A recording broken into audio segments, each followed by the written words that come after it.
Good morning, everyone. Can everybody hear me and see me all right? A couple of thumbs ups in the chat just to confirm I'm not speaking into the void this morning.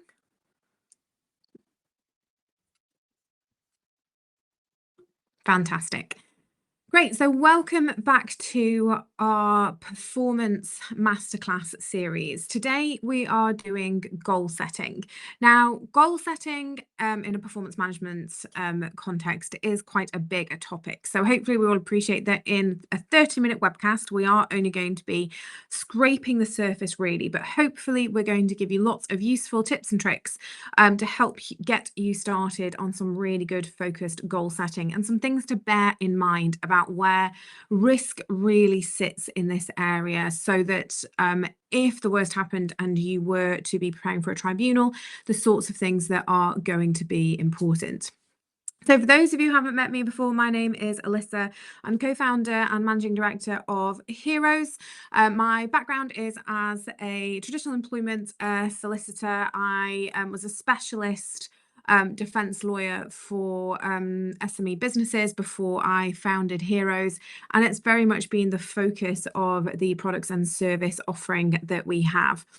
We offer a unified product approach. So we have insurance-backed HR protection for SMEs. So we provide software, which is optional. If you don't want to switch your software, that's fine. Training, e-learning, advice and consultancy, and it's all wrapped up in an insurance wrapper as well. So that if the worst happens, you are covered for up to £250,000 worth of fees and compensation. So that's us. Let's get into the session. So goals ultimately are evidence when we get down to it within my world. So my world is when things go wrong and we're going to tribunal, what it is that a tribunal is going to be looking for and what evidence we need to provide. For those of you in the room who are HR or senior managers, goals are something a little bit different. They are things that we're using either to prove that performance isn't going very well, or the things that we're using to push people to set out expectations. So it's part of the fabric and the structure of how we ask people to show up to work and what we're asking them to do. But as I say, in my world, they're evidence. So what a tribunal is going to ask when an employee is told to achieve and when they don't is were they told, what was expected of them, and how was it measured? So if we have vague or absent goals where we say things like, oh, we just need you to improve over the next quarter, oh, in the next 6 months, we need to see some sort of improvement, it's not specific enough. So if we don't have specific goals, ultimately, when it comes down to liability and claims around performance, we're going to struggle to put a defence together. So you can't argue fairness without evidence of what good looks like for an individual employee and for a role. And the two are distinct. There will be what good looks like for a role generally. So we may have that in a job description. We may have it in terms of that role profile for what we expect that role to achieve and the value that it adds to the business. And then we have the individual. And if that individual has any needs that require reasonable adjustments, what good looks like and how good is achieved may actually be very different to what it is for other employees. So we do need to sometimes separate the two. Every goal that you set as well is either a piece of evidence that's going to support your position down the line, or it's a missing piece of evidence if we don't have it that's going to undermine it. So you might think, well, hang on, I'm on a performance masterclass where we're talking about goals. Why is she yammering on about tribunal? Well, ultimately, it's now the unavoidable truth. Because we have the reduction in the service requirement for unfair dismissal, which comes in January, but captures people who are now employed. Because our tribunal time limits are extending in October from 3 months to 6, so that's the time that somebody has to bring a claim against the business. Because we have such easy access to AI, where we are seeing voluminous grievances, every letter where either we challenge someone or we're asking them to show up in a formal environment, we are seeing floods of pages of just language coming back at us, where people are from the off being very contentious and very prickly, and in essence being encouraged by AI to head towards tribunal and are told, you have a fantastic case, well done you, I'm going to support you with this claim. As we know, lots of AI marks its own homework. It can be very biased and there's lots of issues with it. But what we're seeing from this combination of the changes as a result of Labour government, the relaxing of the rules around how to get to tribunal, and then this AI support, is that we are seeing the number of tribunal claims ballooning. The tribunal is absolutely, if it was 6 months ago, if it was creaking under the weight, it is now collapsing under the weight. We have seen, I can't remember what the last figure was, whether it was a 30 or 50% increase in claims. They are so backed up, it's insane. We're seeing people getting listed into 2029 for hearings. So when I first entered practice, we could get a claim wrapped up and done within a year. So for an employer, it wasn't that disruptive. We knew we'd have maybe a few months where we'd have some extra jobs to do, but it was bang, bang, bang, and we're done. Now you are going to be fighting these for 3 years. And what that gives an employee time to do is plug every decision, every case management step, everything they need into AI, and it comes out with lists of applications and amendments and requirements for extra preliminary hearings. So the number of stages that we're having to go through is also increasing exponentially. So when you have an employee that you take through performance management, or where you have an employee that perhaps you're dismissing on the grounds of capability, every employee now is considered much, much more high risk because they have the supreme confidence around their position and how right they are because they are supported by AI. Now, tribunals and the Fair Work Agency are starting to see through this. We saw some frustration with the Fair Work Agency this week where they issued some guidance around an appeal that an employer put in because the language was almost incomprehensibly complex. It referred to legislation that either didn't exist or it interpreted the legislation wrong. And there was a real frustration around the way that employees are fighting cases. But because we don't have a sifting system in the UK, it's a burden that employers are going to have to bear.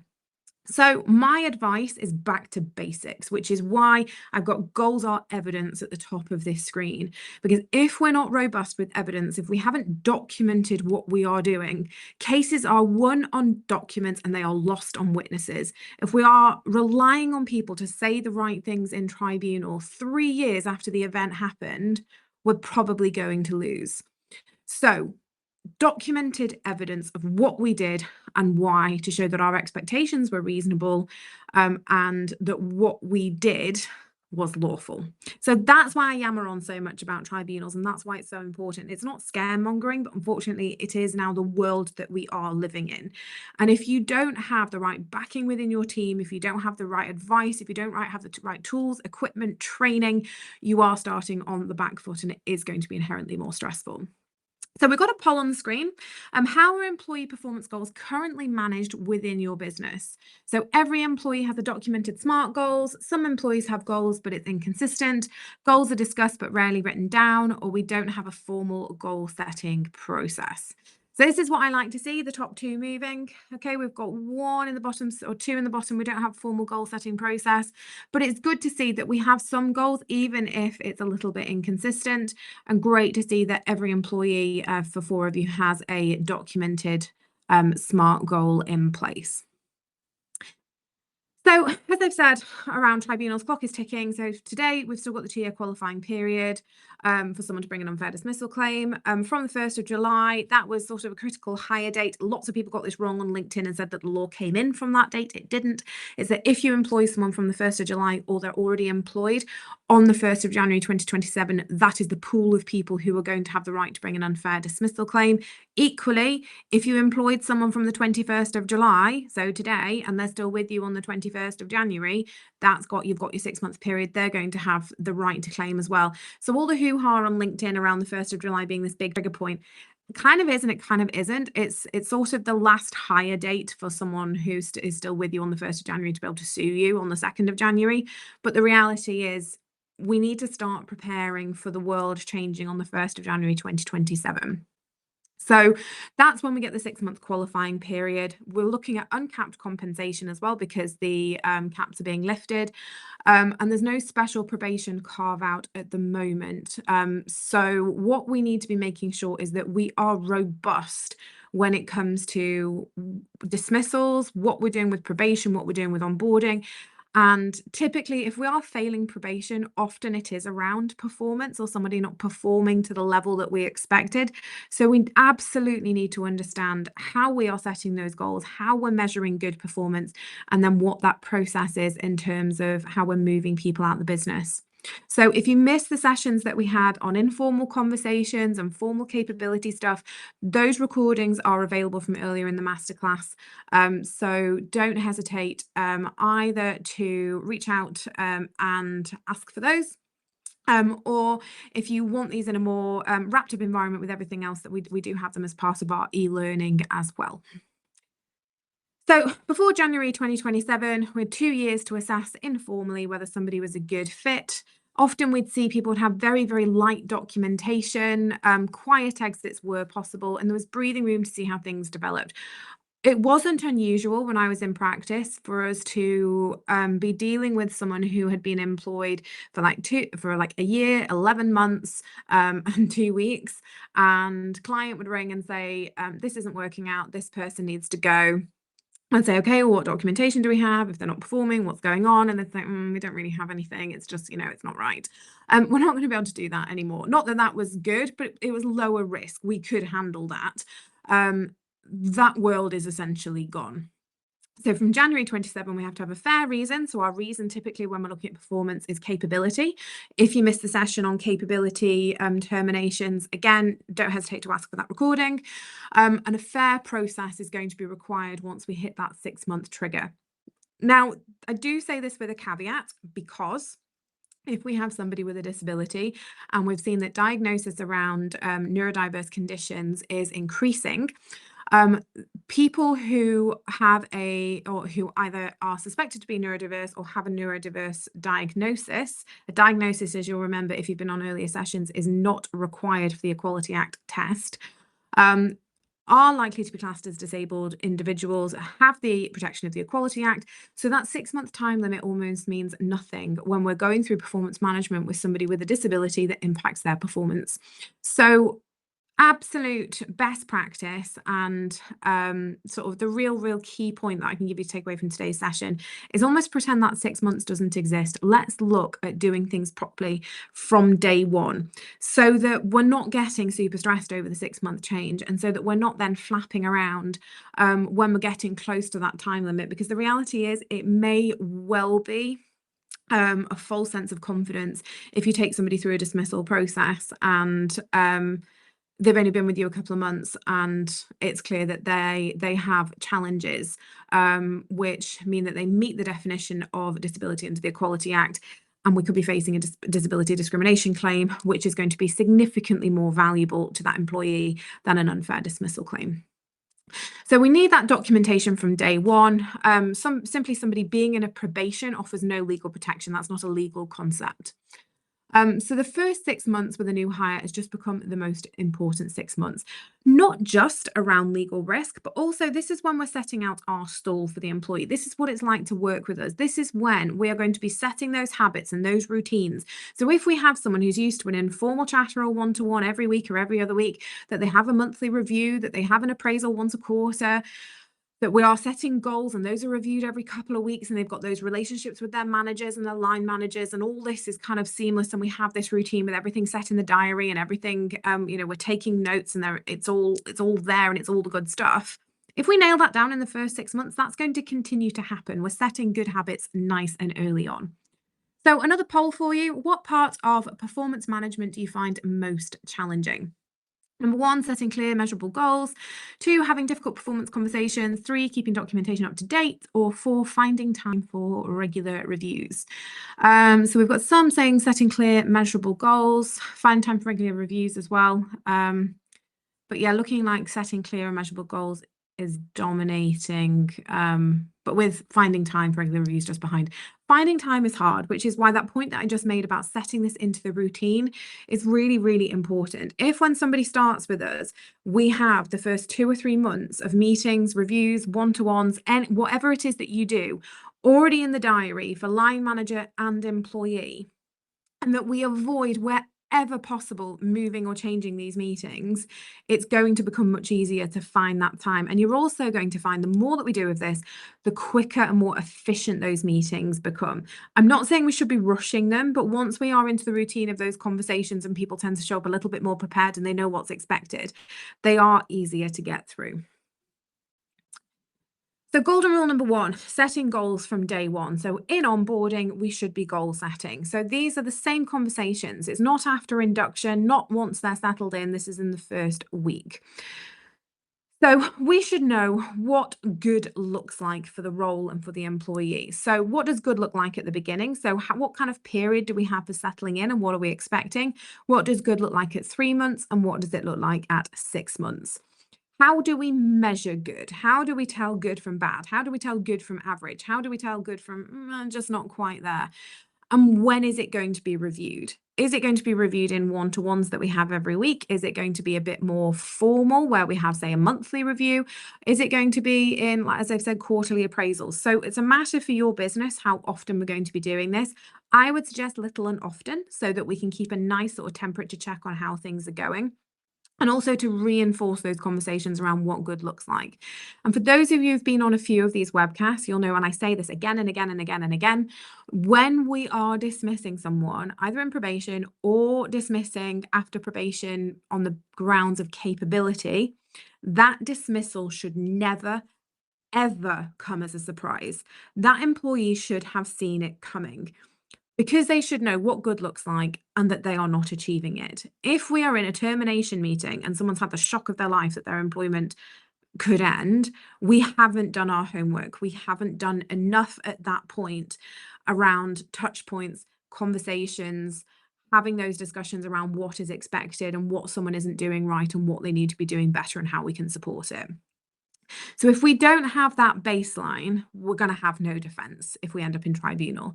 So without a documented week 1 conversation, you're going to struggle to show that the employee knew what was expected of them.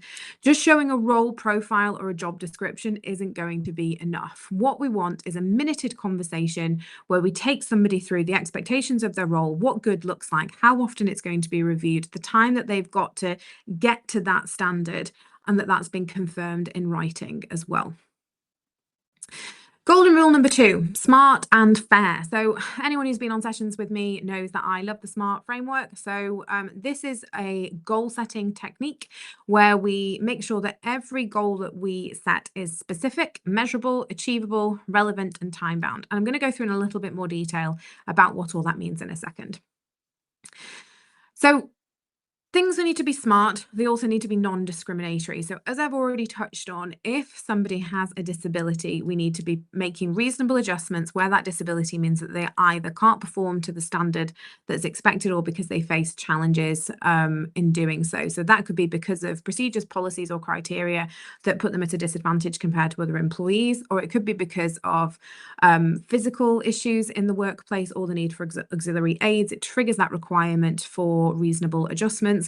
And we need to consider what adjustments can be put in place to either mitigate that disadvantage or totally level that playing field. We've done sessions on reasonable adjustments before. We will be doing more. But that was a very sort of quick fire through the legal test. And also bearing in mind that adjustments only need to be reasonable. However, just labeling everything that's requested as unreasonable isn't going to wash in tribunal. You do need to apply a lot of thought and consultation with an employee, and also make sure that you are taking advice on reasonable adjustments, because the trap that employers often fall into is they will present a list of reasonable adjustments and go, look how wonderful we are. We offered you 15 reasonable adjustments. None of them made a difference. Therefore, your performance is rubbish. Therefore, you're going. We can't be found guilty of disability discrimination. That's not how reasonable adjustments work. If a reasonable adjustment isn't targeted at removing a disadvantage or reducing it, it's pointless. It's not a reasonable adjustment. So we need to make sure that we are tailoring what we are offering to the specific disadvantages and the specific challenges. And the duty is on the employer to come up with them. So another trap that I also see employers falling into is they say, well, the employee didn't come up with any. The duty's on the employer. You're not a mind reader. You also can't second guess what's needed. So that requires consultation. You're also not doctors. Therefore, it's likely to require occupational health to be able to tell you what the challenges are and make some suggestions around how we might alleviate or remove those challenges. So reasonable adjustments is not just a case of here's a list of things that we can do to help. It's much more intricate than that. And if you're struggling, if you didn't really follow exactly what I was saying then, in the sense of this doesn't sound like what we do, don't hesitate to reach out. It's something that we advise on day in, day out, and it's something that we can support you with. So things to watch out for: targets that disadvantage part-time staff. So we've got the part-time worker regulations where we can't place someone at a disadvantage because they're part-time. So if you gave a part-time staff member the same target as a full-time staff member, that would be a breach of the regulations. We can't give targets that disadvantage people because of their carer status, if goals are unadjusted for disability, so as we've mentioned about reasonable adjustments, or moving goalposts mid-review without explanation. So say, for example, the business starts to suffer financially, or a major customer is lost, and all of a sudden we need to ramp up what it is that we are asking of our employees.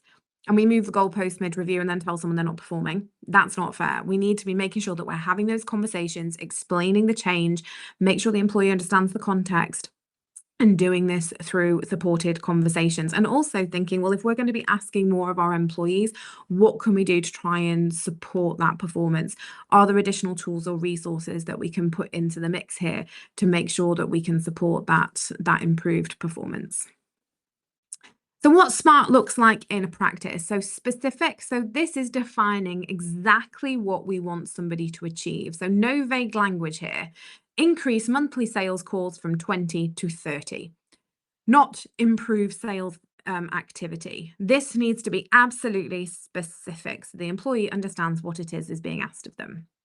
Measurable, so setting a clear number or standard so progress can be tracked objectively. So achieve a customer satisfaction score of 4 to 5, 4 out of 5, or above on post-call surveys. So not improve customer feedback. So if, and one I see this with in marketing and social media posts all the time, improve our social media standing, improve social media engagement. Now it needs to be something that we can measure. And if you're not sure, well, I don't know what we need, I don't know what's achievable, we haven't thought about the goal enough, or we don't understand the role enough, or we don't understand the environment that that role is working in enough. We should be able to be specific about what is being requested and also very clear on how something is being measured. Where this can be a little difficult is where we've got creative roles. So say, for example, where we've got people who are producing artwork or they're producing creative design. It's very, very difficult to be measurable when we're saying we need you to improve the way you design things and make things look better. So have a think about what is measurable. So it could be turnaround time. It could be that actually then that we are judging it based on the metrics for how something performs rather than the design itself. So it is more difficult with creative roles, but it doesn't mean that it can't be done or that we can't apply some sort of measure. And when we sort of flip it on its head and think, well, actually, when you're sat down with this employee and you're going to be judging what they've done, how do you know what good looks like? How are you going to decide whether they have achieved something or not? Because if a tribunal were to ask you that very question, you say, oh, well, I'd know good when I see it. That's not good enough because the employee has got no opportunity to understand how they're going to be able to reach that target before you sit down at the end of a performance period. So they can't influence the outcome. So achievable, it needs to be set in line with the employee's workload, skills, and available resources. So if we're asking people to complete qualifications, if we're asking people to improve metrics in a certain time, it does need to be achievable. We can have stretch targets, but then make it clear that something is a stretch target. So if we're doing that, we're saying, look, don't expect you to reach this. This really is a push, but anything over 80% is going to be considered achieved. But we are trying to push you here, so your stretch target is this far. So make sure if we are setting stretch targets that we are communicating them as such. Relevant, it's got to be relevant to the team's priorities and the employee's actual role. If we're struggling and the employee doesn't understand why something's relevant, make sure that you can explain the importance of that work and why it's being set. And time bound. So every goal needs a clear deadline and a review date. If the deadline is a year away, then include in that time bound section when the regular reviews will take place. So a goal that ticks all 5 boxes gives you something to point to. A goal that doesn't will give a tribunal something to point at instead. It's why in our system I built out a SMART goal structure. So we goal setting is done against each of the individual elements. Employees have the opportunity prior to review to then put their feedback on the same line against those measures, and then it's got the built-in process that triggers a meeting to go away and discuss it before we set the next targets, so that it's nice and clear. So we need to be documenting this. So what the SMART goal is, feedback from the employee potentially prior to the meeting or at the meeting, and then making sure that we're documenting those meeting notes.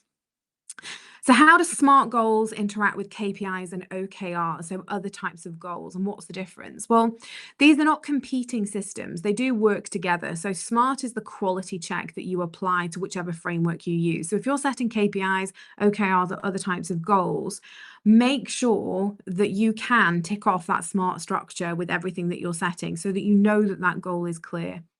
So a SMART goal is a quality standard for writing any goal. It can also just be used for goal setting on its own. It's not an entire system in itself, but as a very basic goal setting mechanism, you can use it. So we should always use SMART goals. It's a test you apply to whatever goal format that you choose. We've set out the examples on the prior page. KPIs, so key performance indicators. These are ongoing metrics that track business as usual performance that dials into an individual's dashboard. So these are using to monitor steady state performance, such as sales conversion rates or staff absence rates. So for example, you might have monthly sales conversion targets. So target for conversion rates being 25%. A KPI becomes a SMART goal when you add in the deadline and the clear action as well. So a KPI on its own, I expect you to achieve 20 customer calls each day. That's a really good, clear key performance indicator. Where it may fall down is in terms of how the information that we have given. So specific, it might be, I need you to do 20 sales calls to previous customers. Measurable, we've asked for the 20. Achievable, can they do 20 in a day? So making sure that when we are setting these, that we are still following that SMART structure. OKRs, so objectives and key results. So this is a goal setting system that pairs an ambitious objective with 2 or 4 measurable results. So we take an overarching objective. So it might be that we want to improve the social media standing across the entire business. The key results that we need to achieve to do that might be an increase in 1,000 followers on Facebook, an increase of 100% in engagement on LinkedIn. So then we have those key results that when we have achieved all of those, the objective is considered achieved. So this drives stretch targets and strategic change, and it's popular in tech firms and scale-ups.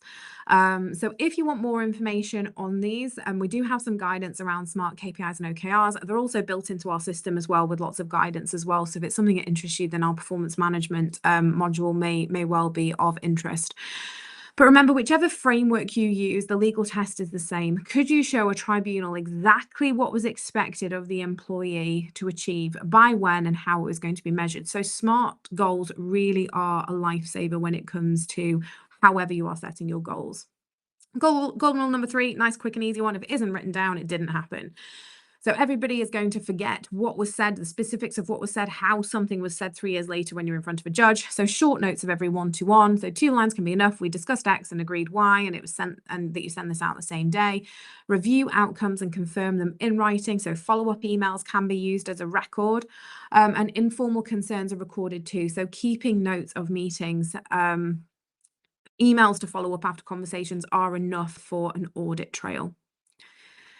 Golden rule number 4, cascade goals, so people see the point. So where we've got individual goals, those are personal contributions that show a clear impact. Make sure that we do have team goals as well. It helps keep people tied together and helps people be invested in each other's performance. It can also help align objectives to make sure that those individual goals that we're setting are in line with what we're asking a whole team to do. And then making sure that when we add the 2 together, that they are still trying to achieve the entire business goal. So we can see how what we are doing as an individual helps to reach the strategic outcome of the business. And people will say that where they can see that their contribution is something that is helping drive those business goals, they're much more invested. So poorly connected goals drive disengagement, and it can mean replacing a lever costs far more than managing a performer. Golden rule number 5, little and often. So as I said before, kill the annual appraisal. My preference is quarterly, but some people like to do the monthly. So no surprises, no ambushes. We get used to this dynamic. If you missed our session on appraisals, that is also available in recording. Make sure we've got that consistent paper trail. So regular reviews show a fair and ongoing process. One annual data point is not a pattern, and judges don't especially pay a huge amount of attention where we're just looking at one touch point. And managerially, it means we're catching problems nice and early. So a performance issue at month 2 is a coaching conversation. The same issue at month 11 with nothing in writing is a potential claim. Where SMEs often come unstuck, so common failure patterns, goals are never set or they're set once and never revisited. Managers avoiding difficult conversations until it's too late. Probation reviews are missed, so probation deemed passed by default because your contracts don't say differently. Goalposts are moved without warning and documentation, or everything's written up from memory at the exit interview. So the consequences: unfair dismissal, discrimination-related claims, the ACAS uplift of 25%, and also a huge amount of management time that goes into fighting a tribunal. So as we've touched on, the probation trap, we can't just rely on it being a probation period. Saying, oh, we'll just extend the probation isn't going to work once we get into January. It's not a statutory period. If it's contractual, unfair dismissal rights are not necessarily contractual, but if we have, say, for example, a 4-month probation period and we cut it much shorter and somebody has a disability, we could potentially be facing a discriminatory unfair dismissal claim. So it's really, really important, one, that we don't just treat probation as this protected period, that we sort of treat somebody once they start as, right, this is the gold standard of what we're going to apply, because it's going to keep your risk that much lower. So the fix, a proper probation process, goals set from the off in week 1, reviews at month 1, month 3, and before the 6-month time limit, documented outcomes, regular one-to-ones, and decisions made and communicated before that 6-month mark. So the probation period isn't a safety net. The process is your safety net. The probation period really just kind of sets the time for when you expect somebody to be up and running and performing their full role. So your pre-27 countline checklist, audit your workforce. So who's going to cross the 6-month service by then? Do you have documented goals and review records for everybody? Update contracts, offer letters, and policies. Rebuild your probation and review timelines. Train your managers on having these conversations and what to do and what they can't do. We do have training available if that is of interest, and make sure you get your documentation system in place now. So if you don't have a system for all this stuff, make sure you get something in place by then. So your 3 takeaways: rights at 6 months. So from 1st of January, that's when the dismissal rights kick in. Make sure that you've got goals that protect you. So we're setting them early, fairly, and in writing. These are going to be your best legal defense in the face of an unfair dismissal claim. And the window is now. So you have time now to audit, update, train, and get support in place before 2027. So that's it for today. Another really, really fast one. Thank you so much for joining us. For anyone who's had to drop off, the recording will be available. I'm really sorry. We always end up tipping over. I don't know why I don't just say that these are 45 minutes long. And remember, you don't have to do this alone. We are here. We have a team of expert advisors, so someone that you can call while a situation is live and before it escalates. We have insurance-backed protection, so if you do get a claim, it will cover you, and we use the most amazing panel of litigation solicitors. We have HR software if you want it. We also have e-learning, training, and AI tools. So everything, a big sort of HR hug to come and protect your business and look after you. So if you need anything, don't hesitate to drop us a line. We are here and we love having you all on the webcast, and it's great to see so many familiar names. Please don't hesitate to leave us a review on Trustpilot as well. Dawn has dropped the link into the chat, and don't hesitate to look out for our next session. But thank you so much for joining. Sorry that we've run over again, and hopefully we will see you at the next one.